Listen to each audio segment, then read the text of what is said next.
From Karachi থেকে একেবারে কাশ্মীর পর্যন্ত। সো এখানে যদি পাকিস্তান তার 7 লাখ সৈনিকের ভিতরে পাকিস্তান যদি এখানে 4 লাখ যদি ডিপ্লয় করে, তাহলে দেখা যাচ্ছে যে অলমোস্ট দেখা যায় ইকুয়াল রেশিও। সো আমরা ফার্স্টে চলে গেলাম ল্যান্ড ফোর্সের ইকুয়াল রেশিওতে। তো ল্যান্ড ফোর্সের ইকুয়াল রেশিওতে যদি যায়, তাহলে ল্যান্ড ফোর্সের ইকুয়াল রেশিওর ভিতরে অটোমেটিক্যালি কম্পোনেন্টস গুলো আসবে। কম্পোনেন্ট কি? কম্পোনেন্ট মনে করেন ট্যাঙ্ক ধরা যায়, আর্টিলারি ধরা যায়, ইনফ্যান্ট্রি ধরা যায়, মেকানাইজ ইনফ্যান্ট্রি ধরা যায়, সেলফ প্রোপেল আর্টিলারি ধরা যায়। তো সেই হিসেবে ধরতে গেলে এটা ইকুয়ালি ডিস্ট্রিবিউট হবে, because force is always structured. সেনাবাহিনী সবসময় স্ট্রাকচার্ড হতে আছে। সো সেখানে যেখানে একটা আর্টিলারি রেজিমেন্ট যাবে, সেখানে ডেফিনেটলি 3টা ইনফ্যান্ট্রি ব্যাটালিয়ন যাবে, এইভাবে। সো সেই হিসাবে যে মানুষ যেটা বলে বেড়ায় যে পাকিস্তান এবং ইন্ডিয়া, পাকিস্তান যদি ইন্ডিয়ার উপরে, ইন্ডিয়া যদি পাকিস্তানের উপরে চড়াও হয়, তাহলে পাকিস্তানের কোনো জায়গা থাকবে না, ইত্যাদি ইত্যাদি। I am not a pro-Pakistan, and also I am not pro-India, and it's my pride that I am not a pro-India. তো but I got training in Pakistan army, that's why আমি পাকিস্তান আর্মির যে যতটুকু জানি সেটার আলোকে বলার চেষ্টা করব আমার ক্ষুদ্র নলেজ দিয়ে। ফোর্স রেশিওটা যদি আমরা চলে এলাম, ফোর্স রেশিওর পরে আমরা আসি আমরা তাদের সি সাইডটাতে আমরা যাচ্ছি না, because there was no development in the sea battle. শুধুমাত্র টার্কির কিছু নেভাল কম্পোনেন্ট এখানে আসছিল, আর ইন্ডিয়া এদিক দিয়ে কোনো ভেঞ্চার করে নাই, সো দ্যাট সাইড ইজ আলাদা। এখানে এয়ারের দিক দিয়ে যদি আসি, তাহলে এয়ারের দিক থেকে দেখা যায় যে অপারেশন সিন্ধু, এই operation Sindhu is a very funny name. However military অপারেশনে এই ধরনের নাম আসলে আমার জীবনে কখনো শুনি নাই। মিলিটারি অপারেশনের নামগুলো একটা মিলিটারি টাইপের হয়, ইজ সামথিং লাইক একটা গার্লিশ নাম হয়ে গেছে। হাউএভার এখানে আপনার এয়ারফোর্সে, ইন্ডিয়ান এয়ারফোর্স আমার জানা মতো তাদের ছিল মনে হয় 75, আর পাকিস্তানের এমপ্লয় করা হয়েছিল মনে হয় 60। ইন্ডিয়ান এখানে রাফাল জেট ছিল, ইন্ডিয়ান এখানে মিগ 29 ছিল, এবং এখানে ইন্ডিয়ান এয়ারক্রাফট সুখয় ছিল। তো সেই ক্ষেত্রে আপনি যদি দেখেন, একটা হচ্ছে এক্সেন্ট্রিক, একটা হচ্ছে ডিসেন্ট্রিক। ইন্ডিয়ান এয়ারফোর্সের 3টা এয়ারক্রাফটের ভিতরে সুখয়, তার মানে এক ধরনের নাম, সুখয়ের স্টাইল, সুখয়ের কমব্যাট ক্যাপাবিলিটিস, সুখয়ের মুভমেন্ট, ম্যানুভার, তার এন্ডুরেন্স, এটা এক ধরনের। মিগ 29 হচ্ছে এক ধরনের, both are from Russian origin. এখন আপনি আসলে Rafale, so Rafale is different. So দুইটাকে যদি আমি ধরি যে দুইটা হচ্ছে দুই রকমের তাদের ভিতরকার কমিউনিকেশন, 2 রকমের রাডার সিস্টেম, 2 রকমের তাদের হচ্ছে এয়ার টু গ্রাউন্ডেড কমিউনিকেশন, 2 রকমের আর্মামেন্ট, এটা। সো এটা দিস এ হেটেরোজেনিয়াস ফোর্স, 2 ধরনের word, homologous and heterogeneous. It's a heterogeneous force, different টাইপের ফোর্সটাকে এখানে এমপ্লয় করা হচ্ছে। Then come to the Pakistan basically Chinese origin, F-16 ব্যবহার করেছে, বাট F-16 যেহেতু আমেরিকার একটা এখানে আছে, সো সেই হিসাবে আমেরিকান থাকার কারণে ওটাকে বর্ডার সাইডের ধরনের এমপ্লয় করা হয় না। তাহলে আসতেছি আমরা এখন চাইনিজ সিস্টেমে। তো চাইনিজ সিস্টেমে যদি আমরা যাই, তাহলে দেখতে পাচ্ছি যে চাইনিজ সিস্টেম মোটামুটি এক্সেন্ট্রিক, এক ধরনের। তারা এটা একটা হোমোলোগাস একটা ফোর্স ব্যবহার করছে। তাদের কমিউনিকেশন, তাদের আর্মামেন্ট, তাদের মুভমেন্ট, তাদের এন্ডুরেন্স, মোটামুটি সবগুলো এক ধরনের। আচ্ছা, এখন আমরা আসতেছি যে this battle is totally unique. আপনি যদি 200 বছরের যুদ্ধকে যদি আপনি প্রত্যেকটা নাম দিয়ে একটা এক্সেল শিটে যদি বসান, এবং সেখানে কোন দেশ কোনটা বেলিজারেন্ট কারা ছিল, কিভাবে হয়েছে, আপনি একটা একটা করে দেখেন।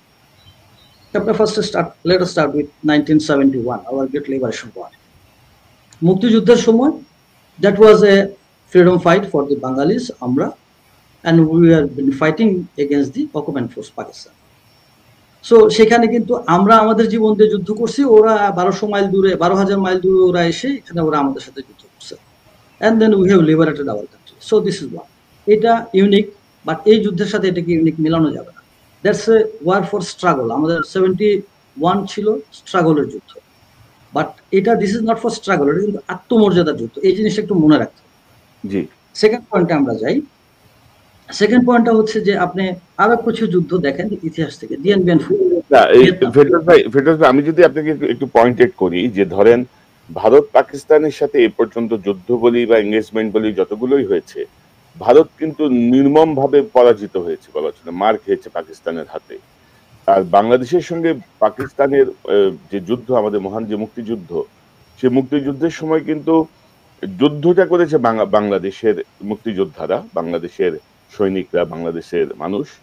ভারত আমাদের কিছু লজিস্টিক সাপোর্ট দিয়ে সেই ফ্রন্টে মানে ভারত বিজয় দাবি করে। ভারত কিন্তু এখন মুক্তিযুদ্ধের বিজয় করে তাদের বিজয় দাবি করে। তো এই যে প্রতিবারেই যে ভারতের মার খাওয়া পাকিস্তানের কাছে, আমরা এর আগে যদি কার্গিল দেখি বা অন্যান্য যেই ঘটনাগুলো ঘটেছে, প্রত্যেকটাতে কিন্তু ভারতের পরাজয় নির্মমভাবে হয়েছে। এবং এবার আসলে ধরেন আমেরিকার হস্তক্ষেপে যদি যুদ্ধ বন্ধ না হইতো, হয়তো আর একদিন পরে ভারত নিজেই সাদা পতাকা তুলে বসে থাকতো যে ভাই মাপ চাই ভাই, আমরা যাবো না, কারণ তার যে ক্ষতি হয়েছে। তো এই যে প্রতিবারে এই যে পাকিস্তানের কাছে মানে এই যে পরাজয় বা পাকিস্তানের কাছে এই যে তাদের যে বিপর্যয়, এটার কারণটা নিয়ে আমি আসবো আপনার কাছে। সুমন ভাই, আপনি যদি একটু এই প্রসঙ্গটা থেকে শুরু করেন, যে আপনি কিভাবে দেখেন যে এই বিপর্যয় বারে বারে ঘুঘু ধান খেয়ে যায় কিন্তু কিছু তো করতে পারতেছে না ইন্ডিয়া, কি মনে করেন? ভাই একটু হালকা ভাবে বলি। জি, সেটা হলো কি, প্রথমে যদি আসি, এটা অ্যাকচুয়ালি একটা ব্যাটল ছিল গো মাংস যারা খায় তাদের মধ্যে এবং গোমূত্র যারা খায় তাদের মধ্যে পার্থক্য। একটা পার্থক্য বলে দিছে, অন্যভাবে নেয়ার নাই। যে বাই দ্য ওয়ে আমি কিন্তু বলে রাখি, ভারত গরু জবাই করা নিষিদ্ধ বিভিন্ন রাষ্ট্রে। ভারত কিন্তু পৃথিবীর দ্বিতীয় বৃহত্তম গোমাংস রপ্তানিকারক দেশ। তো গরুগুলা আলটিমেটলি নিজে থেকে মাংস খুলে দেয়, চামড়া খুলে দেয়, তা তো না। তারাই মুসলিমরা যখন গরু জবাই করে তাদেরকে পিটানো হয়। তো এই যে মেন্টালিটি, গোমূত্র মানে হচ্ছে সব থেকে ইম্পর্টেন্ট এই সাইকোলজি। আরেকটা হচ্ছে কি, ধরেন যুদ্ধ তো যে কেউ ইচ্ছা করলে করতে পারে, যে কোনো পাগল শুরু করতে পারে, কিন্তু অনেক জিনিস, ইকোনমিক অবস্থা কি, যেই দেশের 60% লোক, মানে প্রায় 80 কোটির মতন লোক, একটা বাউন্ডারি আছে, যে বাউন্ডারিতে India has neighbour like Pakistan. ইন্ডিয়ার সাথে চায়নার বর্ডার আছে, নেপালের আছে, ভুটানের আছে, বাংলাদেশের আছে, মায়ানমারের আছে। তো একটা দেশের জেনারেলি একটা ট্রুপস কি করে, একটা ট্রুপসকে ডিপ্লয় করা হয় বা প্ল্যান করা হয়, যেটা সেই যে প্ল্যানটা থাকে, সেই প্ল্যানটা হচ্ছে যে anybody can be the enemy, anybody can be the friend, but whatever may be the situation, আমার বন্ধু হোক শত্রু হোক, যে কোনো দিক থেকে আমার জন্য আসতে পারে। আর আরেকটা জিনিস হচ্ছে, হিস্ট্রি হ্যাজ প্রুভ, বিভিন্ন জায়গা থেকে ইতিহাস কিন্তু শিক্ষা দিয়েছে যে there will be battle, there will be fight, এটা হবে, এটা যুগে যুগে হয়ে আসছে। তো সেক্ষেত্রে ইন্ডিয়ার যদি লং স্ট্রেচড বর্ডার যদি আমরা দেখি, তাহলে ইন্ডিয়ার যদি আমরা টোটাল ফোর্সটাকে যদি ধরি, আমরা এটা, আমি তো আর ইন্ডিয়াতে যাই নাই, বা India have never seen the Indian army, I have seen Indian army, but Indian আর্মির টোটাল সাইজটা তো আর আমি চোখে দেখি নাই। তো সেই ক্ষেত্রে যদি দেখা যায়, তাহলে দেখেন ইন্ডিয়ার ফোর্স এমপ্লয়মেন্টটা কোথায় হচ্ছে, পাকিস্তান বর্ডারে হচ্ছে, চায়না বর্ডারে হচ্ছে, এবং বাংলাদেশ হচ্ছে, সেভেন সিস্টার্স এর মধ্যে আছে যেখানে ইনসার্জেন্সি অপারেশন চলছে, এন্ড লিমিটেড হয়তো নেপাল এবং ভুটানের সাইডে হয়তো সামান্য কিছু, যত সামান্য। তাহলে ইন্ডিয়ান যদি 13 লাখ যদি ফোর্স ধরি আমরা, তাহলে 13 লাখ ফোর্সকে আপনি যদি এখানে ইকুয়ালি ভাগও যদি করে দেন, তাহলে পাকিস্তানের জন্য ইন্ডিয়ার সর্বোচ্চ থাকে 4 থেকে 5 লাখ। অন দি কন্ট্রারি, আমরা পাকিস্তানের সাইডে যাই, পাকিস্তানে যদি মনে করেন যে আমরা যতটুকু জানি যে Pakistan has goat 7 lakh army, আমি শুধু আর্মিটা দিয়ে তুলনা করবো, পরে ইয়ারে যাব।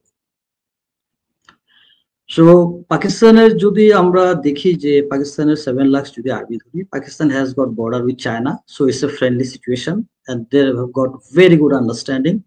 তো সেই ক্ষেত্রে কোনোভাবেই ওইদিকে মনে করেন ওইভাবে দরকার পড়ছে না। কিছু ইঞ্জিনিয়ার কনস্ট্রাকশন যে আছে আর্মির যে কম্পোনেন্ট গুলা, সেটা ওখানে আছে। পাকিস্তানের এই সাইডে সাগর, করাচি সাইড, এই সাইডে লং স্ট্রেচ বর্ডার উইথ আপনার ইন্ডিয়া, অ্যান্ড ওই সাইডে হচ্ছে আফগানিস্তান। তো সেই ক্ষেত্রে আফগানিস্তানের সাথে পাকিস্তানের যে ডেভেলপমেন্টটা, সেটা আমি পাকিস্তানে থাকা অবস্থায়, আমি তো পাকিস্তানের চেষ্টা করছি ঘুরে বেড়ানোর, এবং যেহেতু আমার সামরিক ট্রেনিং ছিল ওইখানে, সেটার পার্ট হিসেবে ঘুরে বেড়ানোর হিসেবে পাকিস্তান আফগানিস্তান বর্ডারে বেসিক্যালি তারা হচ্ছে, তখন আমেরিকান ব্যাক ছিল, তো আমেরিকান ব্যাক থাকার কারণে তাদের ডেভেলপমেন্টটা ওইদিকে লিমিটেড ছিল। এখন আসি আমরা ইন্ডিয়ান বর্ডার। এখনো উন্মুক্ত জায়গায় তাদের মল এবং মূত্র বিসর্জন করে, তারা তাদের ইকোনমি মনে করছে যে সাস্টেইন করার মতন একটা ইকোনমি। তো ইকোনমিক জায়গা থেকে তারা যে মিলিটারি হাইপ তৈরি করছে মিডিয়াকে দিয়ে, সেটা মিলে নাই বাস্তবতার সাথে। তারা যে মিডিয়ার মাধ্যমে বা বিভিন্ন ছবিতে তারাই জিতে সবসময়, সেই বাস্তবতা দেখেন তাদের অর্থনৈতিক চেহারা আসলে একটা এই ধরনের যুদ্ধ চালানো বা সেটাকে সাস্টেন করার মতন ছিল না, এবং কখনোই ছিল না অন্য যুদ্ধের ক্ষেত্রেও। দেন তাদের মধ্যে যে জাতিগত বিভক্তি আছে সেটাও কিন্তু ইম্পর্টেন্ট। পাকিস্তানেও আছে, কিন্তু তারা বেলুচিস্তান ছাড়া বাকি সবাই কিন্তু যুদ্ধের জন্য একটা জায়গায় আছে, শোরগোল করে নাই, চুপচাপ সাপোর্ট দিছে। বাট ভারতেই দেখেন এখন যুদ্ধ এই হেরে যাওয়ার পরে তাদের মধ্যে কি ধরনের মারামারি কাটাকাটি লেগে গেছে, এইটা সামাল দেওয়া ইম্পর্টেন্ট। বাকি দুইটা জিনিস কিন্তু হালকাভাবে বলবো, বাট খুব important, rightness of the cause. আমরা যে যুদ্ধটা করতেছি সেটা যে কারণ বলে যুদ্ধটা করতেছি, যে পেহেলগামে হামলা হয়েছে, 26 জন মারা গেছে, সেই জিনিসটা কি ভারতের লোকজন বিশ্বাস করতো? তারা তো জানে যে মোদির এই ধরনের নাটক করার স্বভাব আছে। হাসিনা আর মোদিরে তো আমি প্রেমিক প্রেমিকা বলবো না, তারা হচ্ছে যমজ ভাই বোনের মতন, একই ধরনের দুষ্টু চিন্তা মাথায়, একই ধরনের এই নাটক করার অভ্যাস। তো দেশের ভারতের ভিতরে একটা বড় অংশ কিন্তু এই যে এই যুদ্ধ যে করব সেটা ন্যায্যতা বা সঠিকতা তারা মেনে নিতে পারে নাই। আপনি কি বাইরের পৃথিবীকে বোঝাতে পারছেন যে এই যুদ্ধ একটা ন্যায্য যুদ্ধ, জাস্ট কজ আছে এর মধ্যে? আপনি ধরে নেন, আমরা ধরলাম যে এটা মোদির নাটক না, তাহলে নেক্সট কি আসে? নেক্সট একটা সন্ত্রাসী গোষ্ঠী এই ধরনের জিনিস করছে। আপনি তো সন্ত্রাসী গোষ্ঠী যেটা ভারত অধিকৃত কাশ্মীর, সেখানে প্রথমে খুঁজেন, একটা তদন্ত করে বাইর করেন, যেটা তাদের মিলিটারি কমান্ড বলছিল কিন্তু বারবার যে আগে আমরা একটা তদন্ত করে বের করি যে অ্যাকচুয়ালি কিভাবে হয়েছে। তা না করে আপনি কাকে অ্যাটাক করলেন? পাকিস্তানের সাধারণ জনগণকে, পাকিস্তানের সামরিক বাহিনীকে, আরেকটা দেশকে অ্যাটাক করলেন। কি প্রমাণ ছিল আপনার কাছে যে পাকিস্তানি হামলার পিছনে ছিল? তো নিজের দেশে বুঝাতে পারেন নাই। বিশ্ব একটা যুদ্ধ করতে গেলে আমি একা একা আজকে যুদ্ধ করব, আমি 7 সিস্টার্স দখল করব, এগুলো মুখে বলা যায়। বিশ্বকে আপনাকে প্রথমে বুঝাইতে হবে যে আমি যে যুদ্ধে জড়াইছি সেটা কিন্তু একটা ন্যায়সঙ্গত যুদ্ধ। সেই জায়গায় তারা ভারতকে নিজেকে বুঝাতে পারে নাই, প্লাস তাদের যে মিত্রগুলা ইভেন রাশিয়াকে বুঝাতে পারে নাই। আমেরিকা ইউরোপের কথা তো দূর, আমি পরে আনলাম। যারাই যুদ্ধে একটা দেখেন, ডোনাল্ড ট্রাম্প কিন্তু এই কারণেই মোদির ধুতি খুলে ফেলছে 2বার। আমি তো শুনি এখন নাকি মোদির ধুতিটা খুব টাইট করে পড়ে, কখন আবার ট্রাম্প খুলে দেয় সবার সামনে। তো এই জায়গাতে আপনি ফেল করছেন চূড়ান্ত ভাবে। এটা আমি শুধুমাত্র বলবো না যে পররাষ্ট্রনীতির ব্যর্থতা, এটা সেই দেশের যারা ক্ষমতায় আছে তাদের ক্ষমতায় টিকে থাকবার জন্য, নির্বাচনের একটা ভোট কালেক্ট করবার জন্য তারা যে নাটকটা করতে গেছে সেটা খুব খুব একটা মানে ভয়ঙ্কর জিনিস। মানে এটা হচ্ছে আসলে ওই হাসিনার ওই যে নির্বাচনের আগে জঙ্গি নাটকের মতো আর কি, একটা সাজাইলো আর কি। আমি যদি মেজর ফেরদৌস যেই মানে স্ট্র্যাটেজিক লেভেলে যেগুলো বললো বা মিলিটারি জিনিসে, আমি তো এটা রাজনৈতিক প্রেক্ষাপটে বললাম, মিলিটারি জায়গায় একটু বলি কি, এই যুদ্ধ অ্যাকচুয়ালি হচ্ছে একটা অবসোলেট বা পুরনো ঘুণে ধরা ডক্ট্রিন বা যুদ্ধের যেই আদর্শ আছে তার বিপরীতে পাকিস্তানের হচ্ছে ইভলভিং, যে প্রতিনিয়ত যারা যে ডক্ট্রিনকে আপডেট করতেছে সেটার একটা পরীক্ষা হয়ে গেছে। কিন্তু ভারত তার ঘুণে ধরা সামরিক আদর্শ নিয়ে যুদ্ধ করতে গেছে। আবার আপনি যদি দেখেন যে মেজর ফেরদৌস বললেন যে তারা কি ধরনের আর্মামেন্ট, এয়ারক্রাফট, এটা তো বেসিক্যালি এয়ার ব্যাটলস ছিল, সেখানে তারা যেটা ব্যবহার করছে তার বিপরীতে পাকিস্তান কিন্তু একটা হোমোজিনিয়াস প্ল্যাটফর্ম, এটাকে বলা হয় দ্য ব্যাটল অফ প্ল্যাটফর্ম, যেখানে তাদের প্রতিটা যেটা J-10 বলেন বা যেটাই বলেন সেটা কিন্তু একটা প্ল্যাটফর্ম সিস্টেমের মধ্যে ছিল, যেটা মানে যখনই আপনি দেখতে পাইতেছেন যে শত্রুর বিমান আসতেছে আপনাকে আলাদাভাবে কিছু করতে হবে না, রেডার ডিটেক্ট করতেছে, সাথে সাথে মানে বিমানবাহী যে ক্ষেপণাস্ত্র আমরা বলি সেগুলো J-10C-তে ইকুইপড, সে সাথে সাথে সেই টার্গেটে চলে গেছে। ইন্ডিয়ান কোনো রেডারও দেখতে পারে নাই পাকিস্তান তো ব্যাটল করছে, ইন্ডিয়া তো প্রথমবারে আসছিল সীমানার কাছে, তারপরে তো 300 কিলোমিটার দূর থেকে তারা তাদের যুদ্ধ চালাইছে, ভর চোটে কেউ আসে নাই। কারণ কি, পাকিস্তানের ইন্টিগ্রেটেড যে প্ল্যাটফর্ম সেখানে তারা একই সাথে তথ্য পাইছে, রেডারে ধরা পড়ছে, একই সাথে টার্গেট এঙ্গেজ করছে, এবং সেই এঙ্গেজ টার্গেটে পাকিস্তানের বোমারু বিমান বা যুদ্ধ বিমান সেখান থেকে ফায়ার করে স্পটে 100% কিল করা হয়েছে তাদের যুদ্ধ বিমান। এবং তাদের এই যে জিনিসটা আছে সেটাকে পাকিস্তান C4ISR বলে, কমান্ড কন্ট্রোল কমিউনিকেশন ইন্টেলিজেন্স, এই সমস্ত কম্বাইন করছে একটা জায়গায় নিয়ে আসছে, যেটা ভারতের ব্যর্থতা। আর লাস্ট যেটা বলবো সেই জিনিসটা হচ্ছে সারপ্রাইজ অ্যাচিভ করছে। মানে কি, ভারত মনে করছে আমরা ভোর রাতে 4টার সময় যাব, পাকিস্তানের বেস গুলা, ওদের এয়ার বেস সবকিছু ধ্বংস করে দিয়ে আসবো। বাট যখনই পাকিস্তান সীমান্তের কাছে আসছে, ভূত দেখার মতন অবস্থা হয়েছে। তাদের রেডারে চোখে পড়ে নাই কিছুতে, হঠাৎ করে তারা দেখছে তাদের সিস্টেম, তাদের এয়ারক্রাফট সমস্ত কিছু পাকিস্তানের ক্ষেপণাস্ত্রে বা মিসাইলের লক্ষ্যবস্তুতে সেট হয়ে গেছে। এখন আর এখান থেকে বাইরে হওয়ার উপায় নাই, কারণ সেটার সাথে সাথে হচ্ছে কি, তাদের যত কমিউনিকেশন সিস্টেম ভারতের সব পাকিস্তান লক করে দিছে। মানে তারা যে সেখান থেকে সরবে, বাইর হবে, সেটার উপায় ছিল না। এই যে আধুনিক যুগের এই মিলিটারি ডকট্রিন প্ল্যাটফর্ম বেসড, আমার মনে হয় এটাই ডিসাইসিভ ফ্যাক্টর। মেজর ফেরদৌস হয়তো সেটার সাথে জি। আর আমি একটা বিষয় একটু যোগ করে ফেরদৌস ভাইয়ের কাছে যাচ্ছি, সেটি হচ্ছে যে ধরেন আমরা ইন্ডিয়ান সিনেমায় দেখি না যে সাহস, মানে নায়কের সাহস, পাকিস্তানকে চুরমার করে দিয়ে ওইখান থেকে বন্দি নিয়ে আসছে, পাকিস্তানে ঢুকে তারা অনেক কিছু উল্টায় ফেলছে। কিন্তু প্র্যাকটিক্যাল যুদ্ধে ধরেন আসলে দেখেন যে পৃথিবীতে কোনো নিরাপত্তার বেষ্টনী কাজ করে না যদি একজন ডিসিশন নেয় যে আমি মরবো এবং তারে মারবো। এই ডিসিশন যদি কেউ নেয়, মানে আত্মঘাতী হামলা, মানে আমি নিজেকে নিজে মরে যাব কিন্তু তারে আমি মারবো, এটা হচ্ছে পৃথিবীর সবচেয়ে বড় যুদ্ধ কৌশল আর কি।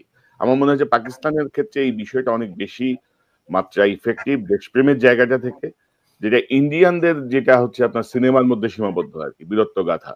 পাকিস্তানে কিন্তু এরকম বীরত্ব গাথা সিনেমা আমি দেখছি বলে মনে পড়ে না। তো আর এই যুদ্ধে কিন্তু আরেকটা সর্বনাশ করেছে ফেরদৌস ভাই, ফ্রান্সের রাফায়েলটাকে শেষ করে দিচ্ছে আর কি। এদের হ্যাঁ, রাফায়েলের তো বাণিজ্য শেষ হয়ে গেছে। এখানে আমি কনক ভাই একটা পয়েন্ট যেটা আমি বলছিলাম, যেটা আমরা বলছিলাম যে পাকিস্তানের যে সুপ্রিমেসি এত অল্প মানে শক্তি নিয়েও, আপনি যেটি বলতে চাচ্ছিলেন যে ইন্ডিয়ান ফোর্স আছে ডিপ্লয়েড বিভিন্ন কর্নারে, বিভিন্ন জায়গায়, সো তারা চাইলেও তাদের পুরো সক্ষমতা ব্যবহার করতে পারে না। তো সেই জায়গাটায় তারপরেও যে সক্ষমতা ছিল সেটিও পাকিস্তানের চেয়ে বেশি। তো এটা আমরা আলোচনা করে আমি একটু বাংলাদেশ প্রসঙ্গে যাব, আপনার কাছ থেকে শুনি। আমি এখানে জাস্ট মেজর সুমনের সাথে একটু অ্যাড করি। আমি যখন পাকিস্তানে ট্রেনিং করি তখন পাকিস্তানে ওদের একটা ডক্ট্রিন আমি দেখলাম, যেটা ওদের হচ্ছে 25% সেফগার্ড ট্রুপস। মিনিংটা হচ্ছে যে বর্ডারের ওই পাশে যখনই কোনো এই ধরনের টেরোরিজম বা এই ধরনের কোনো একটা অ্যাক্টিভিটি ইন্ডিয়া শো করবে, তখনই ওরা ওদের ফোর্স এখানে মোবিলাইজ করবে। কিভাবে? 25%। এটাকে ওরা বলে 25% সেফগার্ড ট্রুপস। এটা যে কোনো জিওসি অর্থাৎ যে কোনো major general, core commander, lieutenant general এবং সেনাপ্রধান তো পারবেই। সেই হিসাবে পাকিস্তানের যে একটা স্পেশাল একটা ডক্ট্রিন, যেটা আমি অন্য অনেকগুলো আর্মি মোটামুটি পড়ালেখা যতটুকু করছি, যে অন্য কোনো আর্মিতে এই জিনিসটা নাই। This is one. Another one হচ্ছে, ওইখানে যখন আমাদের একটা আলোচনা হচ্ছিল তখন হোটেল তাজের ঘটনাটা আসে 2008 নভেম্বরে, লস্কর-ই তৈয়বার নাম দিয়ে, যেটা ইন্ডিয়ার একটা হোটেলে বোম্বেতে অ্যাটাক করা হয়, টেররিস্ট অ্যাটাক। এটার পরেই কিন্তু একটা এসকালেশন শুরু হয় জেনারেল পারভেজ মুশাররফের সময়, যেটাতে হচ্ছে কার্গিল যুদ্ধ, যেটা নামে পরিচিত। এন্ড দ্যাট ওয়াজ অলসো, আমি এখানে আম্পায়ার না যে আমি বলবো যে India defeated, Pakistan won, not like that, but সেখানেও ইন্ডিয়া একটা সিভিয়ার একটা টিচিং সেখানে পায়। দেন পাকিস্তান, যদি আমি পাকিস্তানের পক্ষে বলবো না, বাট একটা কথা একটু রিয়েলাইজ করেন, পাকিস্তান 24 বছর আমাদের দখলদার আর্মি ছিল, তখনও কি শিলিগুড়ি করিডোর ছিল না? তখন তো পাকিস্তান এবং ইন্ডিয়া দুইটা দেশ ছিল। পূর্ব পাকিস্তান এখানে, পূর্ব পাকিস্তানের মাথার উপরে শিলিগুড়ি করিডোর, যেটাকে আমরা বলি এখন কমনলি এখন আসতেছে চিকেন নেক। বাট বাংলাদেশ আর্মিতে এটা কিন্তু আমি আমার বাংলাদেশ আর্মিতে জন্মের সময় থেকে এটা পড়ে আসতেছি, there is a chicken neck, এবং এই chicken neck is very very sensitive for India and very very strategic target, বা আমাদের জন্য খুব বড় একটা অ্যাডভান্টেজ। এখন আসি, পাকিস্তান 24 বছর থাকলে, পাকিস্তান যদি ওই সব জায়গায় যায়, যদি ওই চিকন বুদ্ধি যদি খাটাতো, তাহলে পাকিস্তান কিন্তু 24 বছরের ভিতরে 24 বার হলো শিলিগুড়ি করিডোর একটা ঝামেলা করতো, শিলিগুড়ি করিডোর কেটে দিত। তখন তো ইন্ডিয়া এতটা ডেভেলপ হয় না। সো পাকিস্তান কিন্তু ওদের দেশে এই যে টেরোরিজম, পেহেলগাম ওরা যে বলে, এই পেহেলগামে যে আপনার পাকিস্তান যেটা করছে, এটা আমার সরল আন্ডারস্ট্যান্ডিং এ এটা পাকিস্তান কর্তৃক না, এটা ইন্ডিয়াই করাইছে, এবং ইন্ডিয়ার বিভিন্ন মিডিয়াতে এটা আসছে। This is one.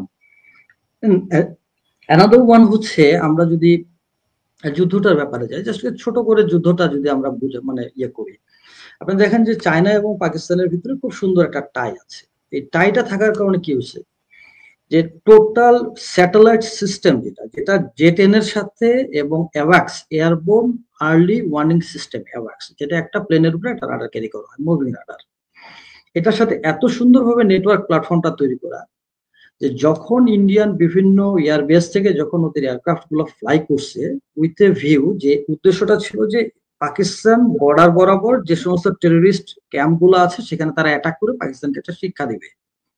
তো তারা যখন ফ্লাই করে গেছে সাথে সাথে সেটা স্যাটেলাইট ডিটেক্ট করছে, স্যাটেলাইট ডিটেক্ট করার পরে সেটা that was intimated to Pakistan. পাকিস্তানের সাথে সাথে সেটাকে বলা হয় স্ক্র্যাম্বল। স্ক্র্যাম্বল বলা হয় এয়ারফোর্সের ভাষায়, যে এয়ারফোর্সকে যে কোনো পাইলটকে 2.5 মিনিট সময় দেওয়া হয়, 2.5 মিনিটের মধ্যে he has to ready and তার এয়ারক্রাফটকে সে এয়ারবর্ন করতে হবে, মানে আকাশে নিতে হবে। সো পাকিস্তানের 2 মিনিটের ভিতরে পাকিস্তানের যতগুলা এয়ারক্রাফট ছিল সবগুলা তখন এয়ারবর্ন হয়ে যায়। বিকজ পাকিস্তান তো জানে, আগের খাসলত জানে ইন্ডিয়া, আমি লোকাল ল্যাঙ্গুয়েজে বললাম যে ইন্ডিয়া নিজের দেশের ভিতরে একটা গ্রুপ পাকাবে, গ্রুপ পাকানোর পরে ব্লেমটা দেবে পাকিস্তানের উপরে, পাকিস্তান আবার সেটার উপরে ভিত্তি করে পাকিস্তানকে আবার একটু মারধর করবে, এই ধরনের একটা ব্যবস্থা। সো ইন্ডিয়ান এয়ারক্রাফট এবং পাকিস্তানি এয়ারক্রাফট সবগুলাই তখন আকাশে। আকাশে যখন হয়ে যায় তখন হচ্ছে কি ওদের যে জ্যামিং সিস্টেমটা ইসিএম এবং ইসিসিএম, ইলেকট্রিক কাউন্টার মিউজার, এখন যেটা হলো যে ওরা এমন ভাবে ওদের জ্যাম করে দেয়। আগেই বলছি যে ইন্ডিয়ার 2 ধরনের এয়ারক্রাফট, সো 2 ধরনের এয়ারক্রাফট ডেফিনেটলি 2 ধরনের চ্যানেলে কাজ করতেছে। সো 2 ধরনের চ্যানেলে 2টা এয়ারক্রাফট কাজ করতেছে, জাস্ট একটা সহজ চোখে দেখেন। এবং তাদের ভিতরে ইন্টারঅপারেবিলিটি নাই, তাদের ভিতরে কমিউনিকেশন করতে গেলে 2 রকমের রাডার সিস্টেম লাগবে, তাদের ভিতরে কমিউনিকেশন করতে গেলে 2 রকমের আপনার সেন্সরটা কাজ করতে হবে। সেই ক্ষেত্রে ওটাকে যখন জ্যাম করে দেয়, জ্যাম করে দেওয়ার সাথে সাথে জাস্ট আকাশে একটা সাদা পাখির মতো, it's a white bird in the sky, যেহেতু পাকিস্তান পাইলটের জন্য it was not a difficult task to shoot the Indian এয়ারক্রাফটকে শুট করাটা। দিস ইজ হচ্ছে গিয়ে টোটাল হচ্ছে ব্যাটলের সারপ্রাইজটা অ্যাবসলিউটলি পাকিস্তানিদের হাতে ছিল। এবং এই সাকসেসটার পিছনে, সাকসেস আমি বলবো না, আমি আগেই বলছি যে আমি এখানে আম্পায়ার না, বাট যে সারপ্রাইজটা তারা অ্যাচিভ করছে সেই সারপ্রাইজটার অ্যাবসলিউটলি কারণটা ছিল হচ্ছে গিয়ে তারা তাদের কমিউনিকেশন সিস্টেমটাকে তারা জ্যাম করে দিতে পারছে, যার কারণে ইন্ডিয়ান সবগুলো এয়ারক্রাফট ব্লাইন্ড হয়ে গিয়েছে। জি ভাই। জি, তো এটা একটা গুরুত্বপূর্ণ বিষয়। পাশাপাশি ধরেন আমি বলবো যে যেটি আমি বারবার বলার চেষ্টা করছি যে ইন্ডিয়ার চেয়ে পাকিস্তানের, আমি যতটুকু ফুটেজ দেখলাম বা বিভিন্ন অ্যানালাইসিস পড়লাম তাতে দেখলাম যে পাকিস্তানের এয়ারবর্ন যারা ছিলেন সেই সৈনিক বা অফিসার বা উইং কমান্ডার যারা পাইলট, তাদের যে সাহসিকতা বা তারা যেভাবে জীবন বাজি রেখে ঝাঁপিয়ে পড়েছিলেন সেটা একটা বিষয়। আরেকটা বিষয় হচ্ছে ধরেন পাকিস্তান ইকোনমিক্যালি এতটা পর্যদস্ত বা তাদের মধ্যে যে রাজনৈতিক যেসব অস্থিরতা, কিন্তু দেখেন দেশের প্রশ্নে এসে এই জায়গাটায় এসে কিন্তু সবাই এক, এবং এই জায়গাটা কিন্তু সবাই ঐক্যবদ্ধভাবে মোকাবেলা করেছে। তো আমরা যদি এখানে কনক ভাই যদি একটু অ্যালাউ করেন, এখানে কিন্তু পাকিস্তান এয়ারফোর্সের পাইলটদের ভালো থাকার পিছনে কিন্তু বা ভালো হবার পিছনে কিন্তু আমাদের বাঙালিদের কৃতিত্ব। 2টা ইনসিডেন্ট, একটা হচ্ছে 2 জন পাইলট, একজন ছিলেন এম আলম, উনি গ্রুপ ক্যাপ্টেন হিসেবে রিটায়ার করেন, উনি একজন বাঙালি। আরেকজন ছিলেন সাইফুল আজম। রাইট, সাইফুল আজম স্যার উনি ছিলেন হচ্ছে লিভিং ইগল। লিভিং ইগল বলতে উনি বেঁচে থাকা ইগল, মানে ততদিন পর্যন্ত উনি বেঁচে ছিলেন, এই জন্য ওনার নাম ছিল লিভিং ইগল। আর এম আলম উনি বাংলাদেশে যখন উনি 71 এর পরে ফিরে আসেন, তো এর আগে ওনার বাবা সম্ভবত সরকারি কোনো একটা কাজ করতেন, ওনার বাবাকে একটা প্লট দেওয়া হয়েছিল। তো এই প্লটটা দেওয়ার পরে যখন 71 এর পরে শেখ মুজিব এবং তার টাইরান্ট শাসন যখন আসে তখন তার প্লটটা দখল করে নেওয়া হয়। তারপরে উনি মনের দুঃখে আবার পাকিস্তান ফেরত যান, যে আবার পাকিস্তান এয়ারফোর্সে চাকরি করেন এবং ওখানে উনি রিটায়ার করেন। এটা নিয়ে লেফটেন্যান্ট রুশদ, যিনি অনেক লেখা অনেক গবেষণা করেছেন, সেটা ওনার একটা ভালো লেখাও আছে। তো লাহোরে আমি যেটা দেখছি, লাহোরের যে এয়ারবেস, যেটা সম্ভবত সারগোদা, নামটা মনে আসতেছে না, সারগোদার এয়ারবেসের ঢোকার গেটেই আপনার ওনার যে এয়ারক্রাফটটা রাখা, যেভাবে আমাদের বাংলাদেশে বিভিন্ন জায়গায় এয়ারক্রাফট ডিসপ্লে করে রাখা হয়, এবং ওখানে লেখা আছে for whom will still stand in Pakistan. অর্থাৎ 1965 এর ওয়ারে এই পাইলটটা অভাবনীয়, উনি এক শটে, মানে এক ফ্লাইং এ, এক শটিতে উনি 5টা ইন্ডিয়ার এয়ারক্রাফটকে উনি ডিস্ট্রয় করেছিলেন।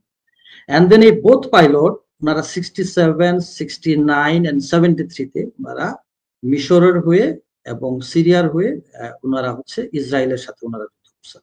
So this is a contribution, বা বিকজ একটা ভালো পাইলটকে দেখে কিন্তু একটা ভালো পাইলট তৈরি হয়, একটা সিস্টেমের মাধ্যমে একটা সিস্টেম তৈরি হয়, অনুসরণ করে করে মানে বড় জিনিস তৈরি হয়। সো পাকিস্তান এয়ারফোর্সের ভিতরে এটাও একটা ওয়ান অফ দি এবং আমি মনে করি this is the credit of we বাংলাদেশিস। যে আমরা তো আসলে সাইফুল আজম সাহেবকে আসলে সম্মান দিতে পারি নাই। সাইফুল আজম সাহেবকে ধরেন যদি আমরা তখনও যদি কাজে লাগাতাম আমাদের প্রশিক্ষণের ক্ষেত্রে, আমাদের পাইলটদেরকে, আমাদের এয়ারফোর্সের উন্নয়নের জন্য, আমার মনে হয় যে আমরা তো আসলে কি বলবো, যাই হোক এই প্রসঙ্গে আরেকদিন আমরা কথা বলবো। কিন্তু এখন যেটা দেখছি যে পাকিস্তানের কাছে মার খাওয়ার পরে ভারত ধরেন এটাকে হয়তো রিকভার করার চেষ্টা করছে নানাভাবে, এবং আমরা দেখছি যে ভারতের বিভিন্ন চ্যানেল, ইউটিউব বা বিভিন্ন জায়গায়, আপনারা জানেন যে ভারতে আমাদের চ্যানেল বন্ধ করে দিয়েছে ইউটিউব, আমার চ্যানেল সহ বেশ কিছু চ্যানেল, বাংলাদেশের টেলিভিশন, যে আমি, পিনাকিদা, ইলিয়াস এবং আরো বেশ কয়েকজন আছেন যাদেরটা বন্ধ করে দেওয়া হয়েছে। কিন্তু আনফরচুনেটলি ভারতের টেলিভিশন চ্যানেল বা ইউটিউব এখনো বাংলাদেশে চলছে। আমি জানি না কোন প্রীতি কার কাজ করছে এখানে। তো একটি ভিডিও আমি দেখাতে চাই, যেটি আমি আপনাকে পাঠিয়েছিলাম মেজর ফেরদৌস, দর্শকদেরকে একটু দেখাই যে ভারত এখন কিভাবে বাংলাদেশকে নিয়ে মস্তামস্তি করছে, একটু দেখা দরকার। इंडियन आर्मी है, यहाँ पे इंडियन आर्मी है, कहानी खत्म। एक तरफ से थोड़ा ना जा रही है, यहाँ पे इंडियन आर्मी है, समझ गए आप बोलो यहां पे आएंगी, यहां पे आएगी, यहां पे आएगी, कहानी खत्म। और जितनी टोटल बांग्लादेश की फौज है ना दोस्तों, I am being very honest, मैं मजाक नहीं उड़ा रहा, जितनी बांग्लादेश की टोटल आर्मी है उससे ज्यादा आज की तारीख में इंडियन आर्मी में ना जवानों को सर्दी हो रखी होगी, जुकाम हो रखा होगा। তো এই সুমন ভাই, আমি যদি আপনার কাছে আসি, ফেরদৌস ভাই আপনার ক্যামেরা বোধহয় বন্ধ পাচ্ছি আমি। জি ভাই। তো এই যে ভিডিওটা, মানে তারা ধরেন বলতে চাচ্ছে যে তারা যদি এই পাশে ইন্ডিয়ান আর্মি, ওই পাশে ইন্ডিয়ান আর্মি, তারা যদি যে কোনো মুহূর্তে তারা বাংলাদেশকে একটা অংশ তারা বিচ্ছিন্ন করে নিতে পারে। এবং আরো কিছু অংশ ছিল যে ইস্টার্ন কমান্ড, যারা ওই সময় পাকিস্তান বাংলাদেশে যে মুক্তিযুদ্ধ, সেই যুদ্ধের সময় ইস্টার্ন কমান্ড বাংলাদেশকে কিভাবে পৃথক করেছিল পাকিস্তানের কাছ থেকে, এবং তারা ডক্টর ইউনূস সম্পর্কেও নেতিবাচক নানা কথা বলছেন।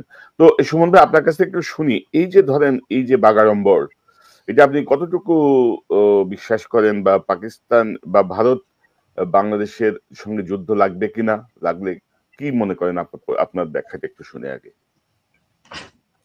প্রথমত আমরা কিন্তু আসলে কোনো সম্ভাবনাকে উড়াই দেই না, সেটা হচ্ছে একটা ওয়াইজ ম্যান বা একটা সজাগ সচেতন জাতির কাজ, তাদের সেনাবাহিনীর কাজ, যে কোনো ধরনের সম্ভাবনাকেই মাথায় রাখতে হয়, প্রায়োরিটি দেওয়া হয়।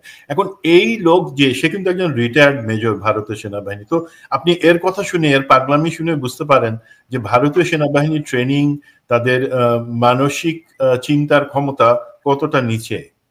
আপনি মেজর ফেরদৌসের কথা শুনলেন, আর তার বিপরীতে এই রিটায়ার্ড মেজরের কথা শুনলেন। তো সে কিন্তু আসলে ভারতের সংখ্যাগরিষ্ঠ জনগোষ্ঠীর একটা মনের ভাবের কথাই বলতেছে, কিন্তু এটা ইগনোর করা যাবে না। এবং সে যেই লাইনটাতে বলছে সামরিকভাবে সেটা সম্ভব, যদি ভারত চায় সেটা তারা চেষ্টা করতে পারে। বাট সমস্যা এখানে আরো কিছু আছে, যেটা আমি প্রথমেই বলছি, যে একটা যুদ্ধ, আপনি ট্যাঙ্ক নিয়ে, বিমান নিয়ে আরেক দেশের বর্ডার ক্রস করে ঢুকে গেলেন, সেখানে যুদ্ধ শুরু হতে পারে, সেখানে শেষ হয় না ভাই। যুদ্ধের মধ্যে অর্থনীতি,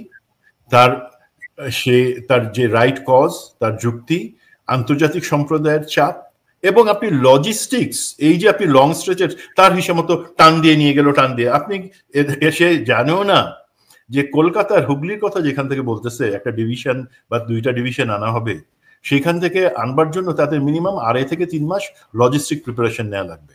এই সহজ জ্ঞান তার নাই। সুতরাং আমার হিসাবে এই ধরনের, এবং তারপরও যদি তারা আসে, তারা তো একটা ব্রিগেড নিয়ে, আমাদের একটা প্লাটুন, মানে ধরে নেন 3000 সৈন্য নিয়ে পাকিস্তানের 35 জনের বিরুদ্ধেও হিলিতে যুদ্ধ করে দখল করতে পারে নাই, যতক্ষণ পর্যন্ত না আমাদের মুক্তিবাহিনী এসে ওই পাকিস্তানকে পিছন থেকে কাবু করছে। সুতরাং বলা সহজ, ছবিতে আঁকা সহজ, তাদের মুভিতে হিরোদের দিয়ে এসব সহজ। এই কার্যক্ষেত্রে তারা যদি করতে চায়, মোস্ট ওয়েলকাম। বাট আমাদের সেনাবাহিনী তো বা আমাদের নিরাপত্তা বিশ্লেষকরা, নিরাপত্তার দায়িত্বে যারা আছেন তারা তো বসে নাই।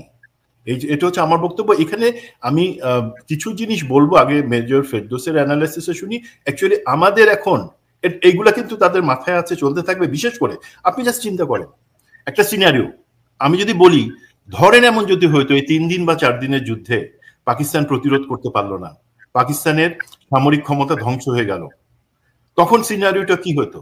তখন কিন্তু ভারত তাদেরকে এই দক্ষিণ এশিয়ায় সর্বশ্রেষ্ঠ সামরিক শক্তি হিসাবে পৃথিবীর কাছে এস্টাবলিশ করত, এবং পরবর্তীতে সেইটারই ধারাবাহিকতা বা আমরা যেটাকে বলি স্পিল ওভার এফেক্ট তারা করতে কি, তাহলে একবার যখন শুরু করছি পাকিস্তানের ঘায়াল করছি, এখন আসি টাকায় পূর্ব দিকে বাংলাদেশের এখানে যেটাকে চিকেন নেক বলা হয় সেটাকে আমরা চিকেন ব্রেস্ট বানাই ফেলি, এত মোটা করে চওড়া করে। যে এই ভদ্রলোক রিটায়ার্ড মেজর যে কথাটা বলতেছিলেন সেখানে, তাদের কিন্তু এটা হয়ে যায় তো, বাট এটা হয়নি আলহামদুলিল্লাহ।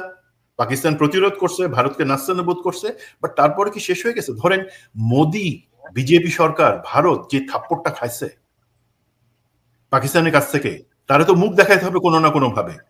সে মুখ দেখানোর জন্য তার দ্বিতীয় রাস্তা কি? আমাদের সাথে একটা কোনো কিছু গন্ডগোল করা, সেখানে তাদের বিশ্বাস তারা হয়তো সেখানে সাকসেস পাবে। তো আমার চিন্তা কিন্তু সেইখানে কোন সুস্থ বুদ্ধির মানুষ বাংলাদেশের ডিফেন্ড, আমাদেরকে বলা হয় দ্য প্যারাডাইজ অফ ডিফেন্ডার্স, সেখানে এই ধরনের মানে নাটক বা ভেঞ্চার ড্রাইভার করার সাহস থাকতে পারে না। বাট তারপরও তারা তো কোনো আগামাথা চিন্তা না করেই কাজ করে, যেটা আমরা দেখলাম পাকিস্তান ভারতে এই ছোট্ট যুদ্ধে। তো তারা যদি করতে চেষ্টা করে, সেইটার ক্ষেত্রে আমাদের কি কর্তব্য আছে সেটা আমি হাইলাইট করব, যে বাংলাদেশের সরকার প্রতিরক্ষা ব্যবস্থা সেই ক্ষেত্রে কি করা উচিত। বাট আমার মনে হয় আমরা এটা নিয়ে যাবো, আমরা এটা নিয়ে আসবো। তো ফেরদৌস ভাই, আমি আপনাকে পাঠিয়েছিলাম এই এই এই ভিডিওটা পাঠিয়েছিলাম, তারপরে আপনি একটা পাওয়ার পয়েন্ট আমার কাছে পাঠিয়েছেন, আমি দেখাচ্ছি ওইটাকে আপনাকে। তার আগে আমি একটু আরেকটা বিষয় একটু দেখাই, যে ধরেন ইতিমধ্যে দেখা যাচ্ছে যে ভারত বাংলাদেশকে এড়িয়ে 7 সিস্টার্স নিয়ে ভারত একটা নতুন পরিকল্পনা করছে, যেখানে দেখা যাচ্ছে যে 166.8 কিলোমিটার দীর্ঘ একটি সড়ক তারা তৈরি করছে, মেঘালয় শিলং থেকে আসামের শিলচর পর্যন্ত। তারা বুঝতে পারছে যে বাংলাদেশকে ব্যবহার করে তাদের যে ট্রানজিট বা ট্রান্সশিপমেন্টের যে সুবিধা, বা হাসিনা যেভাবে ভারতকে একচেটিয়া সুবিধা দিচ্ছিল, তারা হয়তো ভবিষ্যৎ বাংলাদেশে তারা এই সুবিধাগুলো আর পাবে না। এই ব্যাপারটি মোটামুটি তারা নিশ্চিত, তারা এখন এই পদ্ধতিতে যাওয়ার কথা চিন্তা করছে। পাশাপাশি আমি দেখছি যে ভারতের এক মন্ত্রী বলছেন যে ভারতের সঙ্গে টক্কর দিলে বাঁচতে পারবে না বাংলাদেশ। বিজেপি নেতা তিনি শিল্প বা অন্যান্য বিষয় সহ তারা বলছেন, এবং সেখানে তারা বলছেন যে দিলীপ ঘোষ ভারতীয় সংবাদ সংস্থা ANI কে বলেন, আমরা যখন পাকিস্তানকে টাইট দিতে পারি তখন বাংলাদেশ তো কোন ছাড়। অর্থাৎ পাকিস্তান যে তাদের ভর্তা বানায় দিছে, এখনো তাদের সেই বোধোদয় হয় নাই আর কি, এখনো তারা বাগাড়ম্বরেই আছে। তো ফেরদৌস ভাই, আপনি কিভাবে দেখেন? আমি কি আপনার পাওয়ার পয়েন্ট একটু নিয়ে আসবো, পাওয়ার পয়েন্টটা দেখাবো যে ইন্ডিয়ান। জি জি, যদি শো করা যায় তাহলে তো খুবই ভালো। আমি দেখাই আপনাকে, আপনি যদি আপনার মতো করে বিশ্লেষণটা করেন, এই যে ভারতের যে রিটায়ার্ড মেজর যে থ্রেড দিচ্ছেন, আস্বাদন করছেন, আপনি যদি আপনার ব্যাখ্যাটা দেন, সে কি বললো আর আপনি কিভাবে বিষয়টাকে ব্যাখ্যা করছেন, প্লিজ। বিষয়টা আমার কাছে পুরোটাই একটা মস্করা মনে হয়েছে। তার আগে বলবো যে এই যিনি এটা নিয়ে বলছেন ইহা সে এক ডিভিশন, ইহা সে দো ডিভিশন, বাস খেল খতম, উনি শিষ্টাচার বর্জিত একজন মানুষ। দিস ইজ একটা সিম্পল ভাষায় উনি আমাদের সরকার প্রধান সম্মানিত প্রফেসর ইউনূস স্যারকে নিয়ে একটা বাজে কথা বলেছে। যাই হোক, ওটা অন্য ইয়েতে যাব না আমরা। এদিকে 2 ডিভিশন, এদিকে 2 ডিভিশন, এটা ঢুকায় দেওয়া, এটা এত চারটিখানি কথা না। আপনি এটার যদি দেখেন যে ভূপ্রকৃতিটা যদি দেখেন, তাহলে যে জায়গাটা আমাদের এখানে ফ্ল্যাশ করা আছে বাংলাদেশের যে চিকেন নেক তিস্তা যেখানে লেখা আছে, সেটার যদি আমরা ডান সাইডে, দর্শকদের ডান সাইডে যদি যাই, তাহলে ডান সাইডে হচ্ছে গিয়ে ওইখানে মেঘালয়, মেঘালয়ে তুরা পাহাড়, তুরা পাহাড়ের এভারেজ হাইট হচ্ছে 8000 ফিট এভারেজ হাইট। তুরা পাহাড়ের ভিতর দিয়ে কিভাবে যমুনা নদীটা ক্রস করে, যমুনা বলতে এটা হচ্ছে ওল্ড ব্রহ্মপুত্র, যেটা ওল্ড ব্রহ্মপুত্র ক্রস করে কিভাবে তারা এই জায়গার পেটটা কাটবে, दिस इज वन মানে यहाँ पे वन ডিভিশন মানে ডানে থেকে এক ডিভিশন বা দো ডিভিশন তার ভাষায়। দেন সেকেন্ড আমরা যাই বাম সাইডে যে জায়গাটা আছে এটার পরে হচ্ছে ফারাক্কা, আর ফারাক্কার একটু আগে হচ্ছে বিহার। তো বিহার নিয়ে একটু কথা বলতে হয়। বিহার হচ্ছে একটা দেশ যেখানে গত ৩০০ বছর ধরে ক্রমাগত দুর্ভিক্ষ চলছে। বিহারের জনগণ নিজেরাই খেতে পারে না এবং বিহারের অবস্থা ইকোনমিক্যালি খুবই খারাপ এবং বিহারে নকশাল একটা চলছে। তাহলে এদিক দিয়ে দুটা ডিভিশন ঢুকাই দিবেন, ওদিক দিয়ে দুটা ডিভিশন ঢুকাই দিবেন, আচ্ছা দেন, তারপরও দেওয়া যেতে পারে। এটা তো দাবা তাস খেলা না যে যেদিক দিয়ে ইচ্ছা সেদিকে করবো। এখন আসি আমরা উপর থেকে, উপরে 22 কিলোমিটার, এদিকে ভুটান, এদিকে হচ্ছে নেপাল। দার্জিলিং আর আপনার হচ্ছে দার্জিলিং আর হচ্ছে শিলিগুড়ি। দার্জিলিং এলাকাটা হচ্ছে চা বাগান পাহাড়ি এলাকা। এদিক দিয়ে ট্রুপসের মুভমেন্ট আছে। 2 ডিভিশন যে যাবে, ওই মেজর কি জানেন যে 2 ডিভিশন যেতে গেলে কি পরিমাণ জায়গা লাগে? একটা প্লাটুন যেটা 35 জনের একটা প্লাটুন জায়গা কি পরিমাণ জায়গা দখল করে যায়, তাহলে সেখানে একটা ডিভিশন হচ্ছে একটা প্লাটুনের 9 81 গুণ, 81 গুণ সাইজ, তাহলে 2 ডিভিশন মানে 160 গুণ। 160 গুণ এদিক দিয়ে যাওয়া সম্ভব না, এদিক দিয়ে যাওয়া সম্ভব না। আর শিষ্টাচারের উপর তো এটা বাদই দিলাম, ভূপ্রকৃতিটা উনি অ্যানালাইসিস করেন নাই, এই টেরেনটা উনি দেখেন নাই। আর এদিক দিয়ে যখন ট্রুপস এদিক দিয়ে যখন মুভমেন্ট করবে, তাহলে তার 2 ডিভিশন ডানের থেকে আনতে, 2 ডিভিশন বামের থেকে আনতে, তার বাকি ট্রুপস থাকবে কোথায়? 7 সিস্টার যাবে কোথায়? এর তো একটু পরে হচ্ছে অরুণাচল। অরুণাচল তো অলরেডি চায়না খেয়ে ফেলছে। অরুণাচল তো নাই, 2 দিন পরে মিজোরাম নাই। মিজোরামে 60% জনগণ খ্রিস্টান হয়ে গেছে। So they are no more with the Indian RSS strategy. তারপরে আপনার দেখেন যে এখানে ট্রুপসটা মোবিলাইজ করা সম্ভব না। ইস্টার্ন কমান্ড আমাদের দেশ স্বাধীন করে দিছে। ইস্টার্ন কমান্ড কিভাবে আমাদের দেশ স্বাধীন করলো? যুদ্ধ তো করলাম আমরা। মাঝখানে আপনি অনুষ্ঠানের শেষে এসে আপনি যদি এখানে বক্তা হয়ে যান তাহলে তো হবে না। They join at the latter part. আমাদের মুক্তিযুদ্ধের ক্রেডিট বরাবর ছিনতাই করা হয়েছে। মুক্তিযুদ্ধ করলাম আমরা, মুক্তিযুদ্ধের ক্রেডিট নিয়ে নিল আওয়ামী লীগ। মুক্তিযুদ্ধ করলাম আমরা, ক্রেডিট নিয়ে নিল ইন্ডিয়া। এবং ইন্ডিয়াকে ক্রেডিট দেওয়ার জন্য হাসিনা বিভিন্ন মেডেল বানিয়ে দিল এবং সেই মেডেলের ভিতরে আবার ভেজাল সোনা, মানে এটাকে খাদযুক্ত সোনা, এবং এটার জন্য কোনো বিচার আচার হলো না। আচ্ছা যাই হোক, ওটাও বাদ দিলাম। মুক্তিযুদ্ধের মেডেল ইন্ডিয়াকে দিল হাসিনা, তাও ভালো, হাসিনাকে থ্যাংক ইউ যে হাসিনা এখানে একটা ভুয়া মেডেল দিল, মানে একটা খাদযুক্ত একটা দিল। এখন ইন্ডিয়ার সাথে যে টক্করের কথা বলতেছে, বাংলাদেশের টক্কর, ইন্ডিয়াকে একটাবার চিন্তা করে দেখছে আজকের ইন্ডিয়ার স্ট্র্যাটেজি সিচুয়েশনটা কি? আজকে ইন্ডিয়ার একটা রকেট যেটা শিলিগুড়ি থেকে লঞ্চ করা হয়েছিল, যেটা হচ্ছে রকেট ফর আপনার স্পেস রকেট, সেটা হচ্ছে প্রায় 60,000 বা 70,000 অ্যালটিটিউডে যাওয়ার পরে সেটা ডিস্ট্রয় করতে বাধ্য হয়েছে তারা, because of their wrong calculation.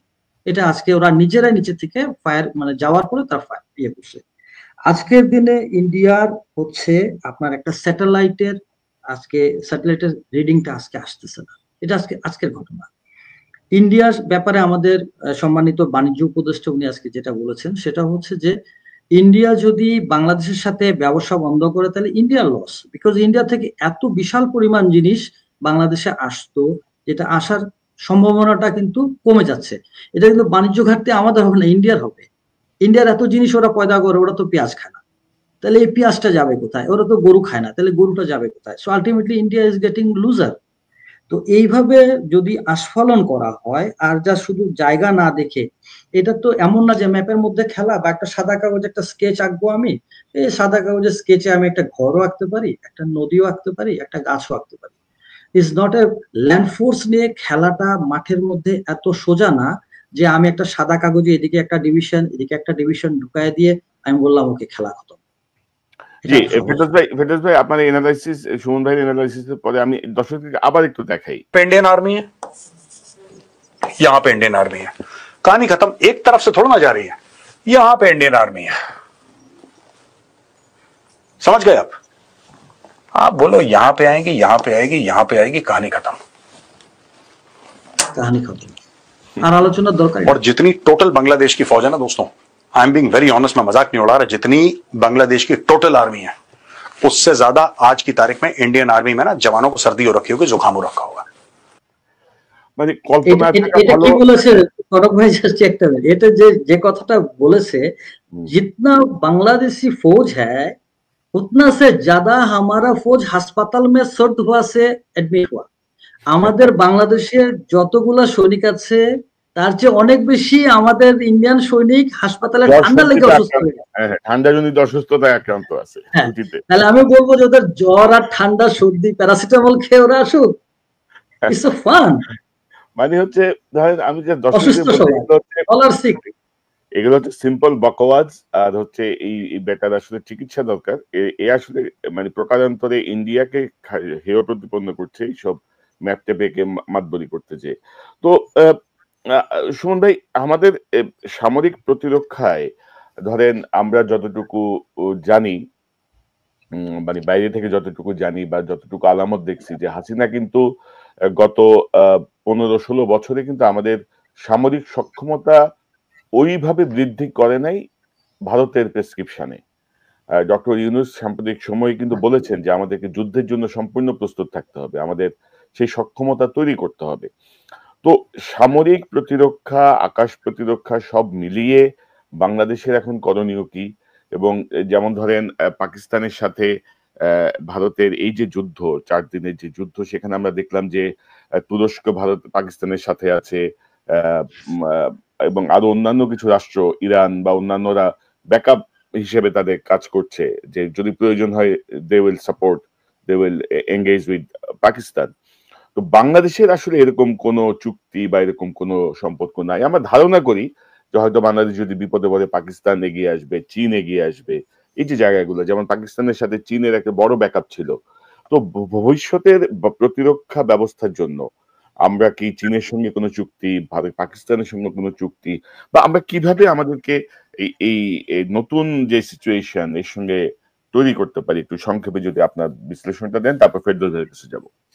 আমি জিনিসটাকে 2 ভাগে ভাগ করবো। একটা হচ্ছে লং টার্ম, দীর্ঘমেয়াদী, আর একটা হচ্ছে স্বল্পমেয়াদী। দীর্ঘমেয়াদীতে কি আমাদেরকে ঠিক করতে হবে যে আমাদের বন্ধু দরকার হবে। সেক্ষেত্রে যারা আমাদেরকে গণতন্ত্রের লেকচার দেয় শুধু, তারাই কি আমাদের আসল বন্ধু?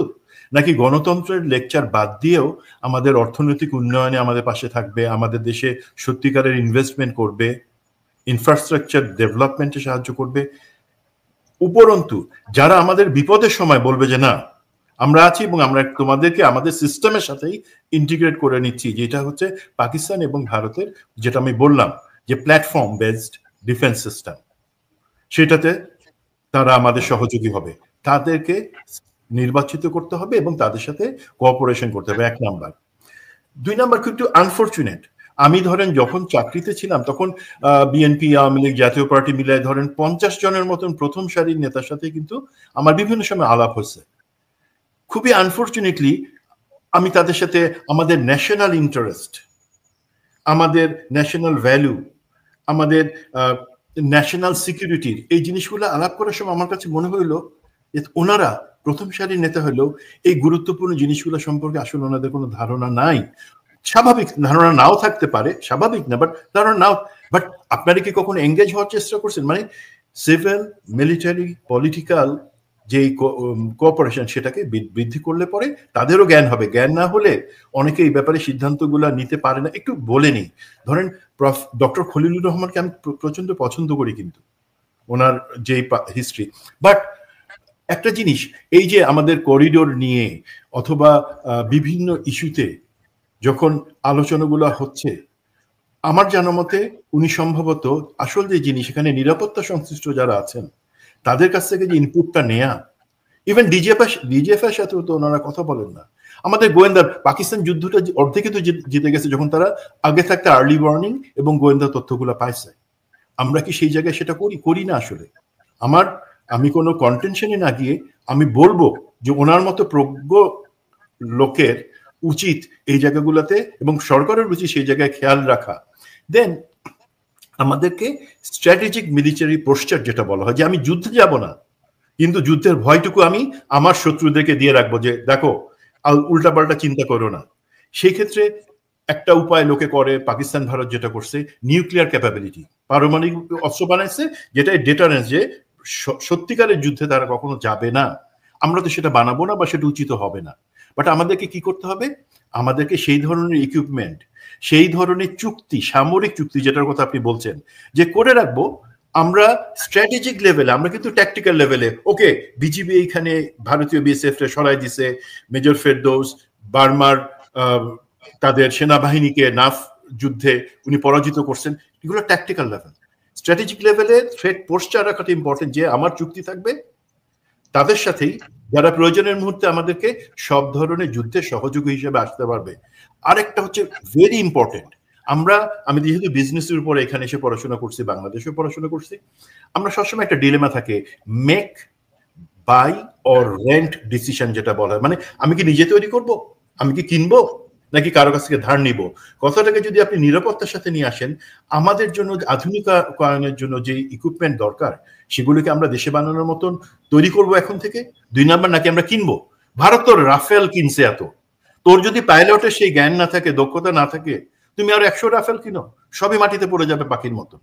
তো আমি কি কোনটা কিনবো। 3 নাম্বার হচ্ছে ইম্পর্টেন্ট, আমার কি সেই অর্থনীতি সেই জায়গায় যে আমি আমার বাজেট, অর্থনীতির অন্যান্য দিকগুলো চিন্তা করে সব জিনিস কেনার কথা চিন্তা করব না। আমরা তো এখন সমরাস্ত্রের অনেকটুকু গোলাবারুদ কিন্তু আমাদের আলহামদুলিল্লাহ আমাদের দেশেই বানাই, কিছু জিনিস কিনতে হবে। আর বাকিটুকুর ক্ষেত্রে যেটাকে আমরা বলি রেন্ট ডিসিশনের জায়গায় যদি আমি এইখানে আসি, যে সেক্ষেত্রে আমার চুক্তিতে আসতে হবে যে যেগুলো আমি দেশেও তৈরি করব না, আমি সেগুলা কিনবো না এত পয়সা খরচ করে, বাট সময় প্রয়োজনে সেটা আমার বন্ধু রাষ্ট্র আমার হয়ে সেটা ব্যবহার করবে এবং আমাকেও সেটা সেই সময় ব্যবহার করতে দিবে।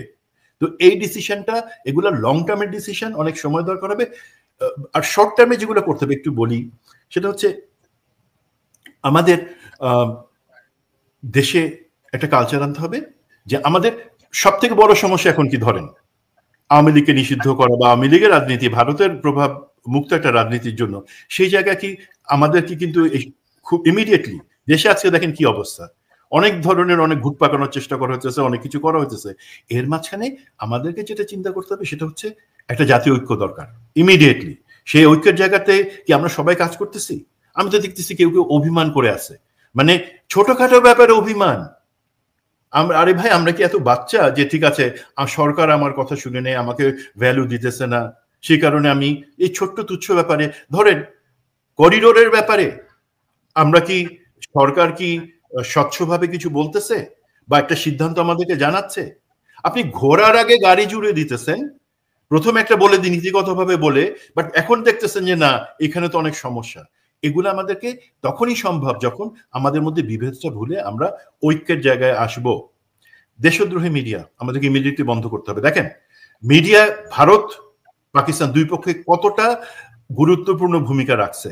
ওয়ারাজ আমার তো ভয় হয় ভারতের সাথে যুদ্ধ শুরু হইলে বা ওই ধরনের কোনো কিছু শুরু হলে ভারতপন্থী যে মিডিয়া, এটিএন, চ্যানেল আই, দীপ্ত, তারপরে আপনার বিভিন্ন অনলাইন আছে, তারা ভারতের সুরে কথা বলা শুরু করে দিবে।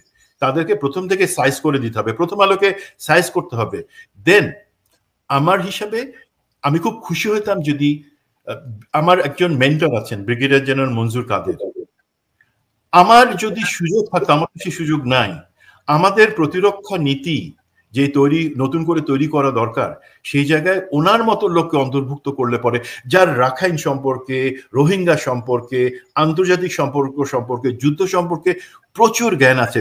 আমাদের বাইরে আপনারা জানেন ইউরোপ, আমেরিকার, এশিয়ার, চায়না পর্যন্ত তার কাছ থেকে কনসাল্টিং নেয় এই সমস্ত ব্যাপারে, অথচ আমরা ওনার সাথে কথা বলি না। তো এই জায়গাগুলোতে আমাদেরকে একই ইমিডিয়েটলি কাজ করা শুরু হলে যে লং টার্ম গোল সেগুলো আমরা অ্যাচিভ করতে পারবো। না অবশ্যই।